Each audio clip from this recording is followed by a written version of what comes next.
विद्यावान। हनुमान जी महाराज विद्यावान। रामायण में रामचरितमानस में दो प्रसंग, एक हनुमान जी का, एक रावण का। रावण है विद्वान और हनुमान जी हैं विद्यावान। अब जरा अंतर देखना, विद्वान कौन है और विद्यावान कौन है। याद रखना, जो अभिमान में भरा बैठा हो वो है विद्वान, और जो भगवान से भरा बैठा हो वो है विद्यावान। और रावण अभिमान से भरा बैठा, लेकिन हमारे हनुमान जी अभिमान से नहीं, भगवान से भरे बैठे हैं। है? कितना अच्छा संकेत है।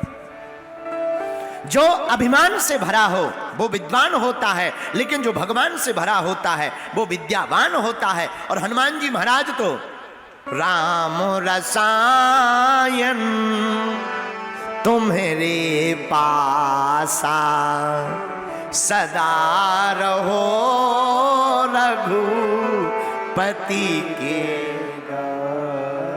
हनुमान जी महाराज के अंदर तो केवल राम का रसायन भरा हुआ। मेरे पागलो, एक बात याद रखना, अगर तुमने पढ़ाई लिखाई करके किताबें पढ़कर पीएचडी बीएड कर ली और अगर तुम्हें पढ़ाई का अभिमान आ गया तो तुम विद्वान कहलाओगे, लेकिन अगर तुमने पढ़ाई करके विनम्रता आ गई और हृदय में भगवान भर गए, भक्ति भर गई, तो तुम विद्यावान कहलाओगे।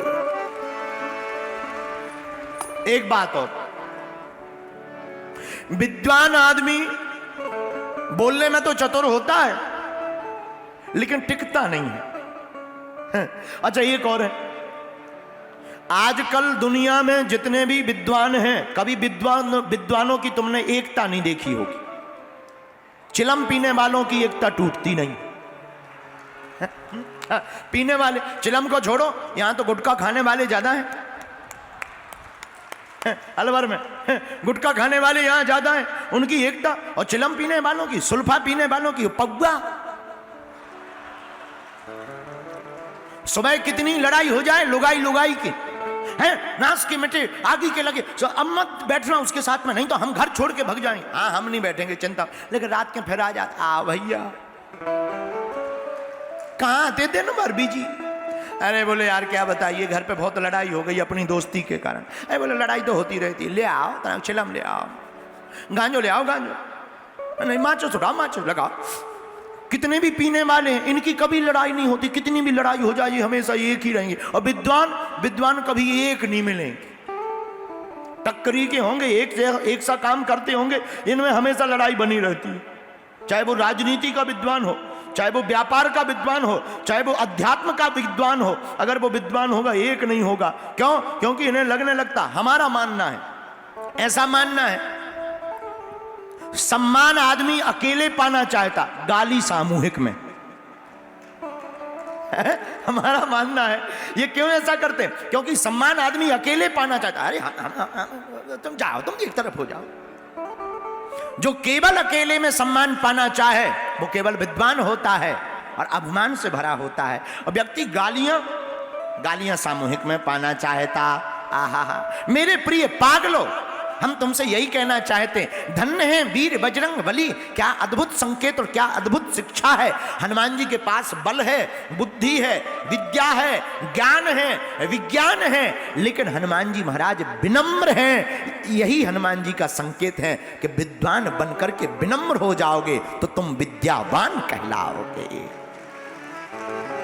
हैं? बोलो सीताराम, जोर से बोलो। एक बात और बोले, कह दो, बोलो। कुंडली में शनि, दिमाग में मनी। कुंडली में शनि, दिमाग में मनी और मूर्ख से दुश्मनी। कुंडली में शनि, दिमाग में मनी और मूर्ख से दुश्मनी।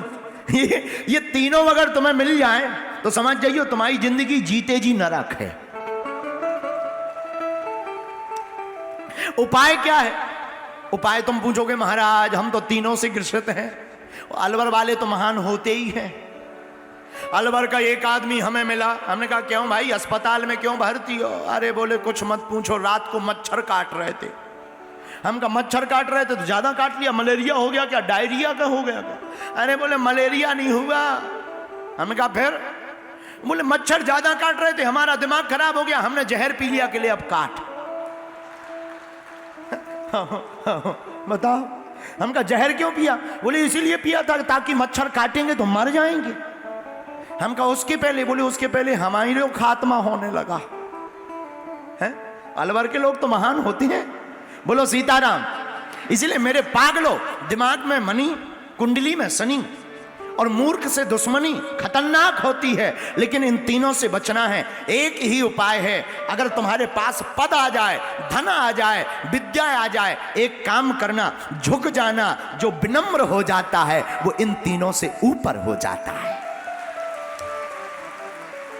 आहा, एक बात हो, मूर्ख को समझाए से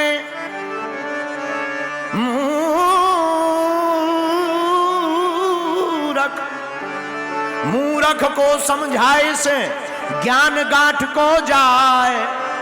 और कोयला होए न उजरो, नो मन साबुन खाए। अब कोई भैंसिया पे सर्फ एक्सल लगाए, क्यों? वाइट निकल आएगी। बताओ कहीं भैंस वाइट होगी? बोलो भाई। यहां अलवर का सर्फ एक्सल इतना तेज हो तो हनुमान जी जाने, हमारे यहां मध्य प्रदेश में तो नहीं है। कितना भी साबुन लगाओ पर भैंस काली से गोली नहीं होती। अच्छा भैंसिया को फेल लवली लगाई जाए, विचार करो क्या गोरी होगी? और ये भारत भी बड़ा अजीब देश है, बुरा मत मानना है आप लोग। एक मैडम आती हैं टीवी पर, बहुत पुरानी बात है, टीवी पे आती हैं, टीवी पर आती हैं, अब वो प्रचार करती हैं, हम नाम नहीं लेंगे वरना केस कर देंगी। वो प्रचार करती हैं, प्रचार, एडवर्टाइजमेंट में कहती है अमुक अमुक तेल लगाइए, काले घने बाल पाइए। उनका खुद का खसम गंजा है। बताओ अब बताओ, अब बताओ, अब बताओ, अब उन्हें कौन समझाए? अब बताओ उन्हें कौन समझाए? एक सज्जन बैठे थे, फटे हुए कपड़े पहने, पुराने कपड़े पहने, मेला चेला कुचेला कुर्ता पहने। उन्होंने किताब लिखी, किताब का नाम था अमीर बनने के 100 उपाय। तो हमारे जैसा एक आदमी गया, हमने कहा एक बात बताओ, अमीर बनने के 100 उपाय तुमने किताब में लिखे, पहले तुमने खुद उपयोग क्यों नहीं कर लिए जो फटे कपड़े पहन रहे? बोले दरअसल एक उपाय तो यही है कि किताब बना के बेचो सो अमीर बनेंगे। तो पर उपदेश कुशल बहु तेरे। रामायण कहती है हम दूसरों को ज्ञान देते हैं, खुद नहीं चलते। जो दूसरों को ज्ञान दे, खुद ना चले, वो अभिमानी होता है, और जो दूसरों को ज्ञान दे और खुद भी चले, वो स्वाभिमानी होता है। और हमारे श्री हनुमान जी महाराज, आहा हा, जो ज्ञान दूसरों को देते उस पर चलते भी हैं। तो खुद को समझदार समझना, दूसरे को मूर्ख समझना, ये महान मूर्खता है। इसलिए मेरे पागलों, रावण विद्वान है और हनुमान जी महाराज विद्यावान हैं।